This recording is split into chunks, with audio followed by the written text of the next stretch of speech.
Æggen for skrumpelever. Hilsen Beate. Yes. Godt så. Terkel, du må godt sætte dig lige så stille ned på numsen en gang. Stikker svin! Ja, feltmadras. Det er mit fiskelager, det bliver vildt at høre det der. Nå, som sagt, jeg har fået en henvendelse fra Gorilla-klubben, som jeg er medlem af.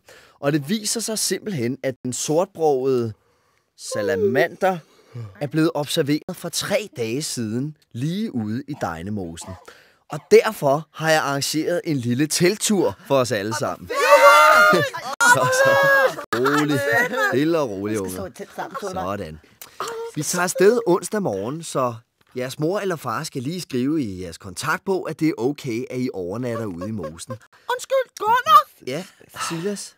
Hvad er forskellen egentlig på en sortbrødet salamander og så en helt almindelig tvehalet, tværspattet salamander? Ej, Silas,